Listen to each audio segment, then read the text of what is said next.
welcome to All About Community. My name is Robert L. Harris, and I am your host. We're delighted today to have as our guest Eben Glenn. Is that right? It's Evan. Evan. Yeah. See, I wanted to get it correct. I was trying to see if you were paying attention. That's right. You are, Evan. Now, tell me a little bit about yourself and your business. Again,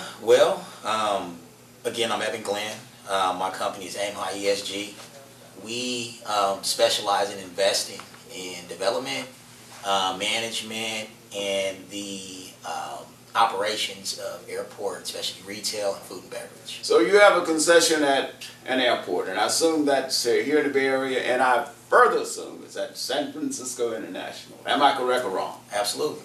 Absolutely. Absolutely. Absolutely correct. Okay. Absolutely. Now tell us a little bit about your concession at SFO. Well, I have a cafe currently. It's been open since 2014. It's a joint venture partner with Green Beans Coffee. They specialize in putting cafes in Army bases across the country. They've got between 40 to 45 of those. I had a very close relationship with the SFO airport. And now, how did you have that relationship with the SFO airport? Do you have political connection or what? Well, okay, you can say that. You can say that. I mean, here's the thing. My father has been in the airport industry for 30 years. Is that right? What does he do?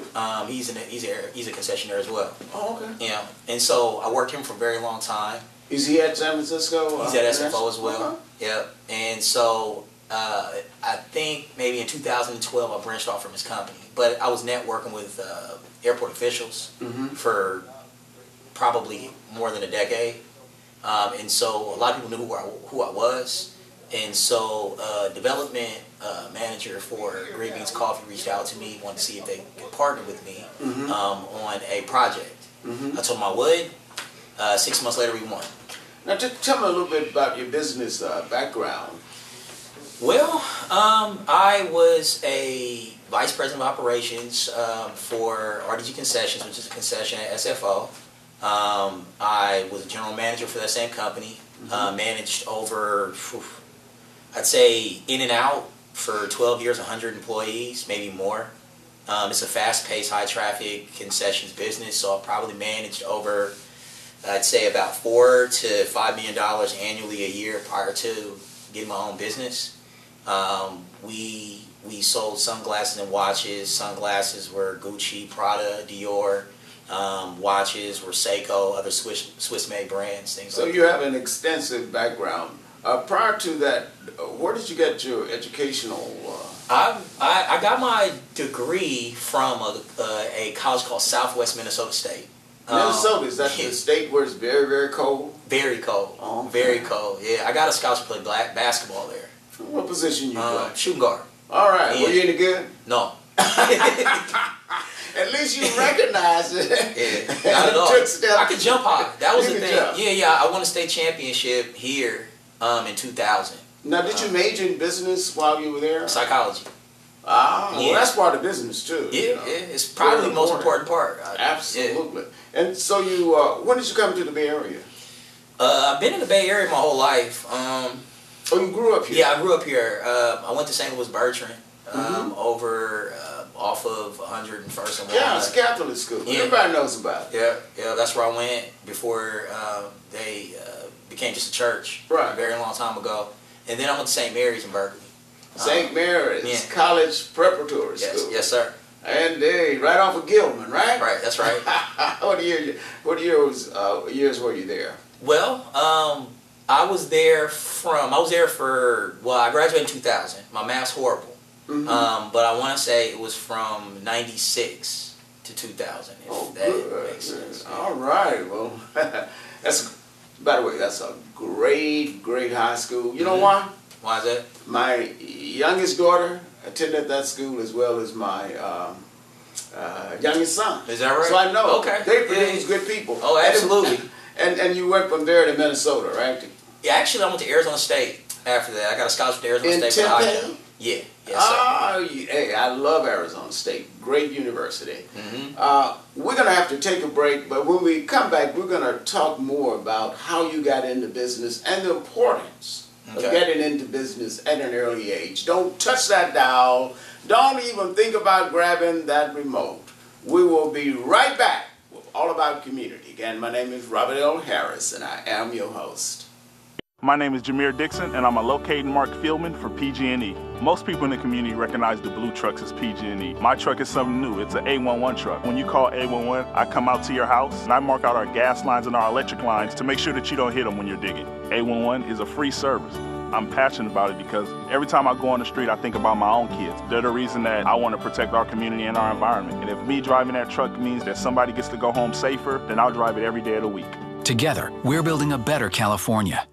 Hello and welcome back to All About Community. Again, my name is Robert L. Harris, and when we went to break, I was talking with Eben. Got it correct, that right? Evan. Still didn't get it correct. We're talking with Eben Glenn. I'm just going to call you Mr. Glenn. That sounds good. We're talking about your experience in high school, college, and now into the business world. Okay. What made you decide to choose San Francisco Airport as a place for your business? Well, SFO is probably one of the highest, gets the most highest airline traffic out of most airports in the world. And again, my father was in airport retail before I was, and to segue just a little bit, when I was in business school, because I took business classes to get my MBA, a lot of my professors, now, where'd you get your MBA? University of Phoenix. All right, so very good. I went there while I was working for my father. I was working night classes to learn basically just the ins and outs of business, statistics, and things of that nature. And a lot of my professors took an interest in the airport niche. And due to that fact, I realized that we actually were onto something a little bit more important than just, just in any mom and pop business. Not to say that mom and pop businesses are great, it's just that it was a specialty airport retail niche. And you feel as though you're doing well? I think we're doing okay. Doing okay. You ever think about quitting, going into corporate America and say, I just don't want to work for myself anymore? Yeah, absolutely. And that comes, it's threefold. Because on one level, being in a family business, which I was for the past 10 years prior to owning my own business, there's a lot of pressure that comes with that. And then there's also the pressure of not wanting to fail personally. And then you just have regular pressures that any entrepreneur has. So far you have not failed at all. So, and that's a good thing. Yeah. Certainly, as the Secretary and General Counsel of the Oakland African American Chamber of Commerce, I want to commend you. Now, you are a member, aren't you? I am a member. Why are you a member of the Oakland African American Chamber of Commerce? I am a good friend of Shonda Scott. She's vice chair of the chamber, and she reached out to me a few months back asking me to be a part of the chamber. And you joined? And I joined. And you've been happy ever since, right? Oh, absolutely. So remember, if you really want to be happy as a business person, you have to belong to the Oakland African American Chamber of Commerce, now that I have put in that plug. Now, tell me, why did you name your company the name that you gave it, Aim High? Well, the reason why I named my company Aim High ESG, it was because of Twitter. Funny enough. Twitter. Yeah, I know, right? Well, because here you tweet. I do tweet. All right. Not early in the morning though. Early in the morning. Early in the morning. It's probably one of the first things I do, to be honest with you. And here's the thing: since 2012, I've been tweeting, and initially I didn't understand the power of social media. I just was trying to get my message out there, and I was hashtagging Aim High. And I didn't know that I was developing a brand, a product. Like, I didn't know that I was packaging something for other people to see and have it resonate with them until someone that I know came to me and said, hey, I like your Aim High stuff. And that's what we all want to do in life, is to aim high. And especially if we own a business, we want to make certain that that business is focused and that we are aimed on being the very best that we can be. Eben, did I get it right that time? Right. See, I was just playing with you earlier. I knew it all along. Mr. Eben Glenn, who is the owner of Aim High ESG. Thank you for joining us. We hope you will continue to be a part of All About Community. And remember, no matter what you do, when you do it, or how you do it, in the final analysis, it is still going to be all about community. Thank you for joining us. Again, my name is Robert L. Harris, and I am your host. But stay tuned. We have more guests coming. Visit Lena's Soul Food, a down-home, Southern-style soul food restaurant where every meal is served and prepared with love. Whether you choose to dine in with us, reserve one of our private rooms, or perhaps you desire our catering, Lena's Soul Food is located in the wonderful city of Oakland at 6403 Foothill Boulevard. Our business hours are 11 a.m. to 9 p.m. and closed on Tuesdays. Give us a call at 510-957-5663. Lena's Soul Food, where memories and Southern-style meals are made. Hello and welcome to All About Community. My name is Robert L. Harris, and I am your host. I am especially delighted to have as my guest a young man that I have known for at least 20 years or more, Owen Garrick. Owen is a physician. I should call him Dr. Owen Garrick. You graduated from, was it Yale Medical School? I did. You tell me you are Yaley? I am. Tell us a little bit about your background. So I'm from New York originally. Born and raised. I've been out here for about 15 years. My wife is from the Bay Area. We actually met in medical school. I work for a company called Bridge Clinical Research. What we do, we manage clinical trials for drug companies. That's the bulk of our business. We also do a lot of health services research.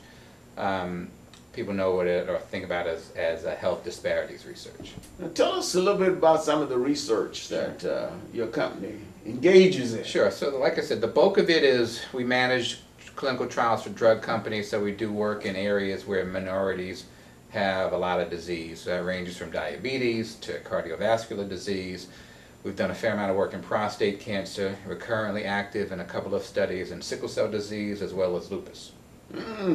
Any particular of those areas that you're personally interested in or you want to let our audience know about? Sure. So if we look at sickle cell and lupus, right, both of those diseases have not had new drugs in a long time.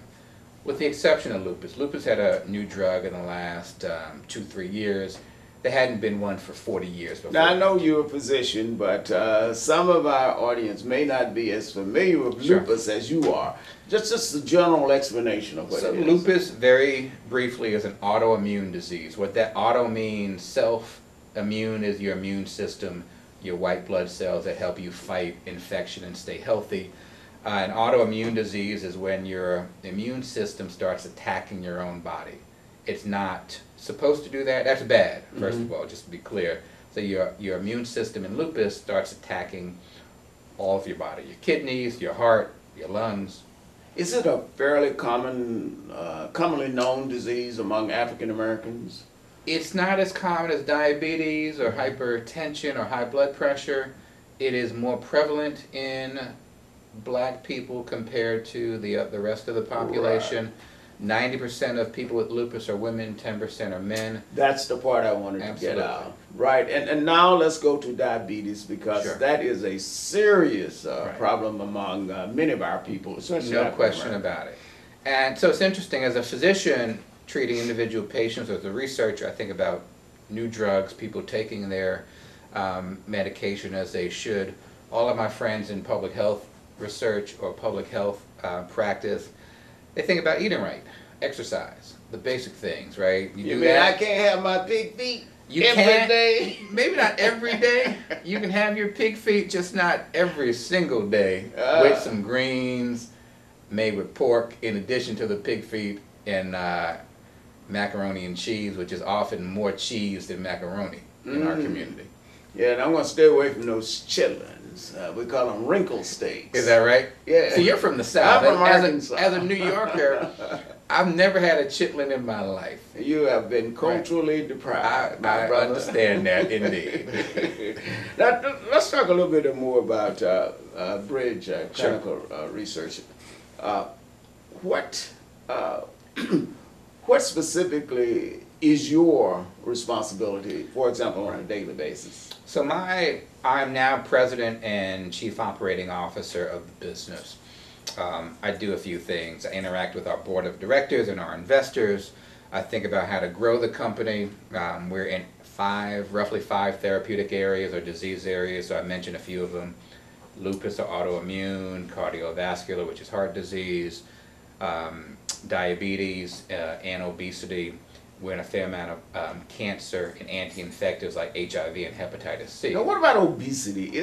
I know that's is seemingly more common among us as African Americans. So, some people say we have an obesity epidemic, period, in the U.S. So a large number of people are obese.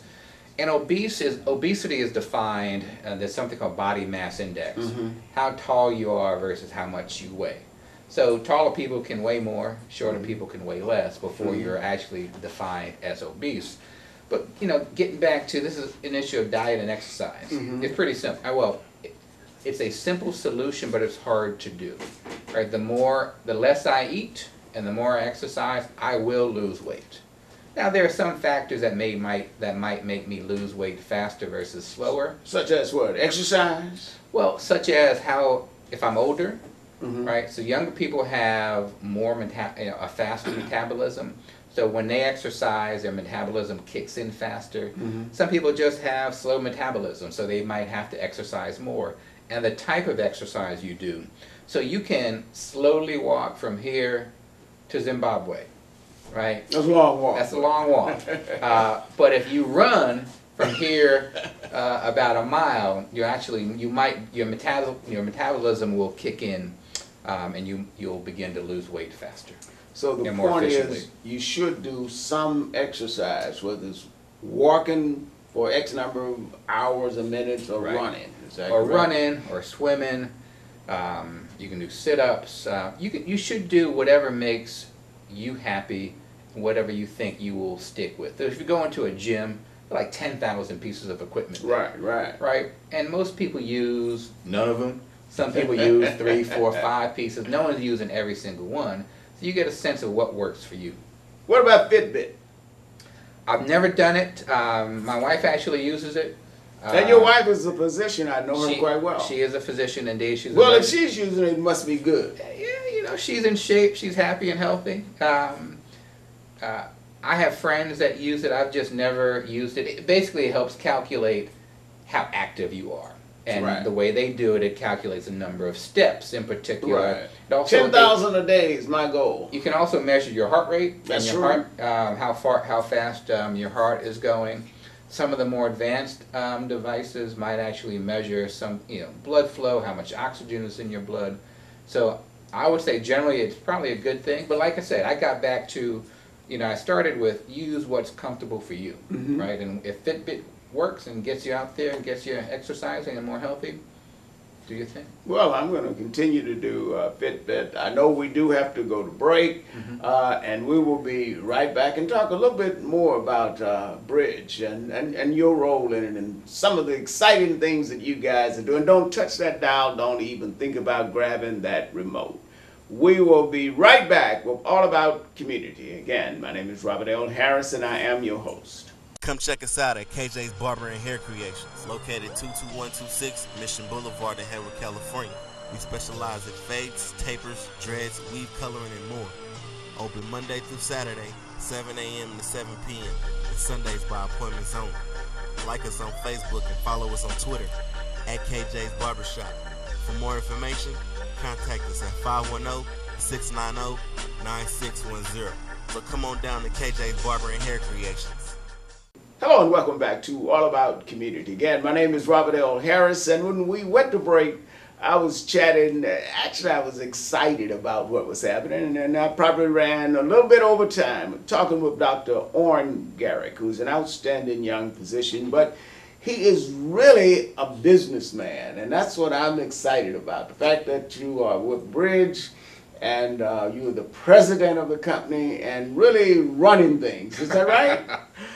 You know what, I do, being a good leader, I feel, is having a great team. Oh, yes. Right, so oftentimes you hear of people in our community who want to be the lead dog, do it all by yourself. I fundamentally believe that's the wrong idea.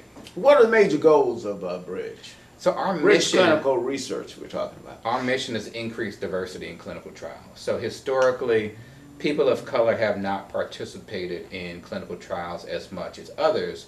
So what that might mean is the drugs that are tested and approved may not work in our community as well as others. And that's so critical because what works for a typical, let's say in our case, white male Sure. may not work in the case of a black male. For example, prostate cancer. Absolutely. And the PSAs related to them, etc. Most certainly. Yeah, let's talk about that just for a second. Sure. So it's a combination of genetics and environment. So genetically, you know, we're all from different parts of the world from an anthropologic perspective. So we have different gene pools in, say, sub-Saharan Africa versus Asia versus parts of Europe. So those gene pools, let's take sickle cell as an example. In parts of Africa, sickle cell disease is prevalent because it allows you, it's protective of malaria. So it's generally a bad disease, but it also protects you from getting malaria. Malaria is prevalent in parts of Africa. So what you do is to make certain that these research clinics pay particular attention to African Americans. Is Absolutely. that right? Our goal is to make people of color aware of clinical trials, the risks and benefits of participating, and then giving them an opportunity to decide whether or not they want to participate. And your company is a member of the Oakland African American Chamber of Commerce. Is We that are a right? proud member. We are a diamond super level member. We love members like you, and that's why we are the Oakland African American Chamber of Commerce, and we want every business to become a member of that. Can you give me a final summary of the clinic and how one can reach it or find out more information? So a couple of the ways. internet? Our main number is 510-251-0490. Someone from the staff will respond to you. Our website is bridgeclinical.com, like Bay Bridge, bridgeclinical.com. And we want to thank Dr. Owen Garrick for being our guest today. Again, Dr. Garrick, I am personally proud of you as a young African American man who is doing great things. Don't forget that All About Community is about you. It's sponsored by the Oakland African American Chamber of Commerce, and no matter what you do, when you do it, or how you do it, in the final analysis, it is still going to be all about community. Thank you for joining us, and my name is Robert L. Harris as your host. LaKay Body Essentials. Pamper yourself with our whipped body butter. Our natural, luxurious body butter main ingredients is shea butter. Our body butter, body oils, and lotions will definitely increase healthier looking and smoother skin. We provide an overall relaxation experience from bath teas and soy candles. You can check us out on Facebook or Instagram at LaKay Body Essentials. That's LEK Body Essentials. Hello and welcome to All About Community. Again, my name is Robert L. Harris and I am your host. You ever thought about an urban farm? That means a farm right in the boundaries of a city? Well, today we're going to talk about that. I am so pleased to have as my guest Kelly D. Carlisle. Kelly, welcome to All About Community. Thank you, sir. And your project is called Acta Nonverba. Yes, Is that right? Yes, sir. And it's focused on youth urban farms. Yes, and sir. it's urban farm project in your case, right? Tell us a little bit about that, how it started, Sure. et cetera. So I started the organization in August 2010. I had just recently discovered that food is grown. Up until that point, food just showed up at the grocery store and I bought it. You and mean ate it. before then you didn't know, you just thought it just came from the sky? Intellectually, I knew that it was grown somewhere, Right. but you know, my parents would take us on road trips and we would see farms, but we wouldn't see farmers, you know, like nothing was really happening. I Now, mean, were you born here in the Bay Area? no, I was raised here though. Okay. Kindergarten through 12th Okay, grade. so you've been essentially all your life. Yes. Devoid of any farmland. Devoid of any connection with farmland. Just the big city and the bright lights. Exactly. Okay, go ahead and tell me about the farm. Sure. So 2010, a number of news stories came out, really negative news stories about Oakland, which is where I spent a chunk of my childhood. And the one that really broke my heart was an almost 40% dropout rate. Here in Oakland Public Schools? Here in Oakland Public Schools. And I decided to create an organization that would essentially marry farming and the magic of growing food and the empowerment of providing food with economic development. So in our program, the kids plan, plant, harvest, and sell the produce that we grow, and 100% of those dollars are placed into individual savings accounts that they can use for education. Now these fruits that are planted, etc., they're not planted right here in the city of Oakland, are they? They are. They're planted at Tassafaronga Park. So you mean real? I mean, you're not pulling my leg. No, no, sir. Farming inside the city of Oakland? Yes, sir, and it's happening a lot more. There's actually. Well, tell us about some of the products that you farm. So our farm grows seasonal produce. Right now, we're growing a bunch of different kinds of greens like kale, collards, mustard greens. We have herbs like cilantro, How large rosemary. is this area? It's a quarter acre. Quarter acre. Yes, sir. And then do you plow it yourself and do all of the stuff? We grow out of raised beds, so we don't plow the beds. We turn over the soil every season, and yeah. Well, you see, I use plow because I grew up in the country. And Right. we had a horse and a mule Right. hooked to a plow. Right. We're excited about talking about farming, and as you can see, as an old farm boy, I'm overly excited. But we do have to go to break. Don't touch that dial. Don't even think about grabbing that remote. We will be right back with All About Community. My name is Jameer Dixon, and I'm a locating Mark Fieldman for PG&E. Most people in the community recognize the blue trucks as PG&E. My truck is something new. It's an A11 truck. When you call A11, I come out to your house, and I mark out our gas lines and our electric lines to make sure that you don't hit them when you're digging. A11 is a free service. I'm passionate about it because every time I go on the street, I think about my own kids. They're the reason that I want to protect our community and our environment. And if me driving that truck means that somebody gets to go home safer, then I'll drive it every day of the week. Together, we're building a better California. Hello and welcome back to All About Community. Again, my name is Robert L. Harris, and I am your host. When we went to break, we were talking with Kelly Carlisle, and we were talking about farming right here in the city of Oakland with our young people. Now, Kelly, could you explain to us about your organization in terms of the need for board of director members? Sure. Yes, we're recruiting new board members.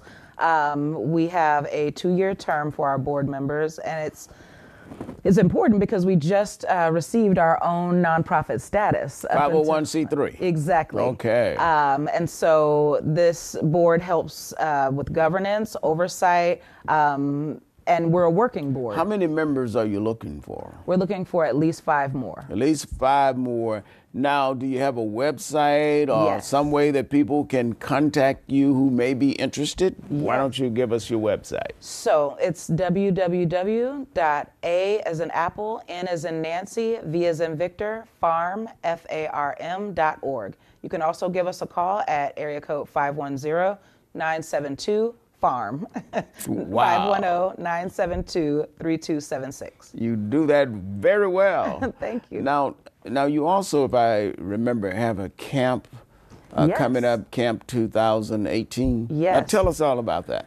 So one of our signature programs is our out of school time camps. We run 4 seasonal camps, 1 week in spring, 8 weeks in the summer, 1 week in the fall, and 2 weeks in the winter time. This is where our youth get the most access to the farm and learning all the things that we do. And we don't just actually farm. That's one component. We also have cooking classes. We go swimming once a week, and we go on a field trip once a week. All at the center? All at Tassafaronga Recreation Center. Well, Yes. and that's located off of Bancroft, isn't it? No, it's right here off of San Leandro, actually. Oh, It's okay. on 85th Avenue and E Street. 85th and E. Yes. Okay. Now, what are the requirements for students, young people who want to get involved? Be ages 5 to 13. So Okay. we work with youth age 5 to 13. The camp includes all transportation costs. It includes all the food, breakfast, lunch, and snack. And we're open from 7:30 a.m. to 6 p.m. For all of our camps. Now, is there a fee involved in students who participate or young people who participate? Yes, it's $150 per week per child, and we do have limited scholarships available. And I think if folks look at camps, even some of the more public camps, you won't find a camp that costs that little for as much as we do. And what are some of the impacts that the camp has on the children who become, the young people who become involved? Can you give us some indication? Definitely. We've served over 3,000 youth since 2011, and the kids have shown better nutrition knowledge. They have shown that they are more connected with the earth and with their community, understanding that just because maybe their streets are dirty, that doesn't make them dirty. They have a sense of empowerment and a sense of pride of place. And you are a member of the Oakland African American Chamber of Commerce. Yes, Is that sir. correct? Yes, sir. Is that correct? Yes. Okay, well, we have certainly enjoyed you as being our guest. And please remember that you don't need to necessarily leave the city of Oakland to get your children involved in projects that really have meaning for them as they develop. Miss Kelly, Miss Carlisle, thank you very much for being with us. No matter what you do, when you do it, or how you do it, remember that in a violent analysis, it will always be about community. My name is Robert L. Harris, and I am your host. Thank you for joining us. Thank you for the opportunity, sir. Oh, we're happy to have you.